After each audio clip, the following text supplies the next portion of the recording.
हर महादेव। शिव महापुराण अध्याय 4। ब्राह्मण बोले, नारी तुम सौभाग्यशाली हो जो भगवान शंकर की कृपा से तुमने वैराग्यपूर्ण शिव पुराण की कथा सुनकर समय से अपनी गलती का एहसास कर लिया है। तुम डरो मत और भगवान शिव की शरण में जाओ। उनकी परम कृपा से तुम्हारे सभी पाप नष्ट हो जाएंगे। मैं तुम्हें भगवान शिव की कथा सहित वह मार्ग बताऊंगा जिसके द्वारा तुम्हें सुख देने वाली उत्तम गति प्राप्त होगी। शिव कथा सुनने से तुम्हारी बुद्धि शुद्ध हो गई है और तुम्हें पश्चाताप हुआ है तथा मन में वैराग्य उत्पन्न हुआ है। पश्चाताप ही पाप करने वाले पापियों के लिए सबसे बड़ा प्रायश्चित है। पश्चाताप ही पापों का शोधक है। इससे ही पापों की शुद्धि होती है। सत्पुरुषों के अनुसार पापों की शुद्धि के लिए प्रायश्चित पश्चाताप से ही संपन्न होता है। जो मनुष्य अपने कुकर्म के लिए पश्चाताप नहीं करता वह उत्तम गति प्राप्त नहीं करता, परंतु जिसे अपने कुकृत्य पर हार्दिक पश्चाताप होता है वह अवश्य उत्तम गति का भागीदार होता है।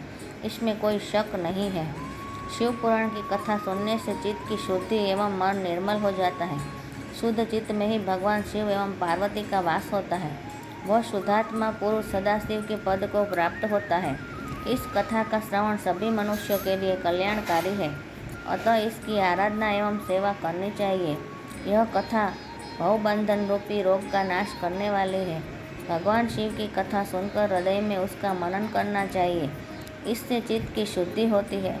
चित्त शुद्धि होने से ज्ञान और वैराग्य के साथ महेश्वर की भक्ति निश्चय ही प्रकट होती है तथा उनके अनुग्रह से दिव्य मुक्ति प्राप्त होती है।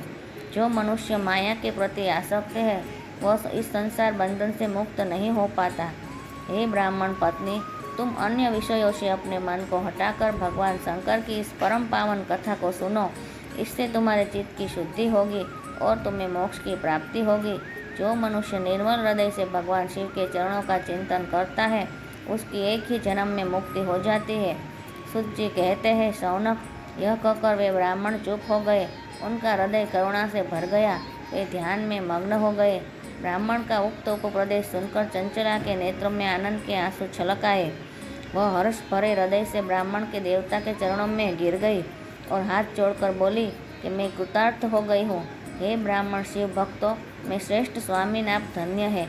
आप परमार्थदर्शी है और सदा परोपकार में लगे रहते हैं। साधो, मैं नरक के समुद्र में गिर रही हूँ, कृपा कर मेरा उद्धार कीजिए। जिस पौराणिक एवं अमृत के समान सुंदर शिव पुराण कथा की बात आपने की है उसे सुनकर ही मेरे मन में वैराग्य उत्पन्न हुआ है।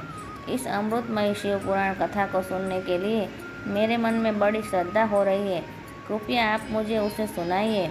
सूत जी कहते हैं कि शिव पुराण की कथा सुनने की इच्छा मन में लिए हुए चंचुला उन ब्राह्मण देवता की सेवा में वहीं रहने लगी।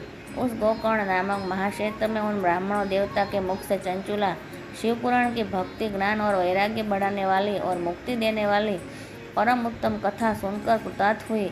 उसका चित्त शुद्ध हो गया। वह अपने हृदय में शिव के सगुण रूप का चिंतन करने लगी। वह सदैव शिव के सच्चिदानंदमय स्वरूप का स्मरण करती थी। तत्पश्चात अपना समय पूर्ण होने पर चंचुला ने बिना किसी कष्ट के अपने शरीर का त्याग दिया। उसे लेने के लिए एक दिव्य विमान वहां पहुंचा। यह विमान शोभा साधनों से सजा था एवं शिवगणों से सुशोभित था। चंचुला विमान में शिवपुरी पहुंची। उसके सारे पाप धुल गए। वह दिव्यांगना हो गई।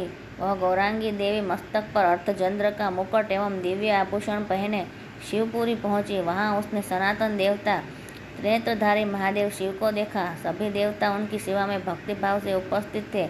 उनके अंग कांति करोड़ों सूर्यों के समान प्रकाशित हो रही थी। 5 मुख और हर मुख में 3-3 नेत्र थे। मस्तक पर अर्धचंद्रकार मुकुट शोभायमान हो रहा था।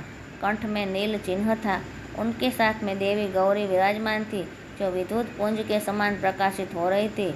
महादेव जी की कांति कपूर के समान गौर थी। उनके शरीर पर श्वेत वस्त्र थे तथा शरीर श्वेत भस्म से युक्त था। इस प्रकार भगवान शिव के परम उज्ज्वल रूप के दर्शन कर चंचुला बहुत प्रसन्न हुई। उसने भगवान को बारंबार प्रणाम किया और हाथ जोड़कर प्रेमानंद और संतोष से युक्त हो विनीत भाव से खड़ी हो गई।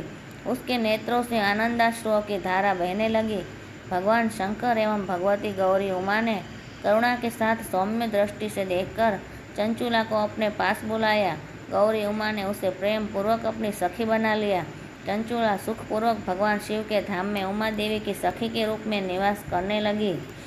अध्याय चौथा संपूर्ण। हर हर महादेव।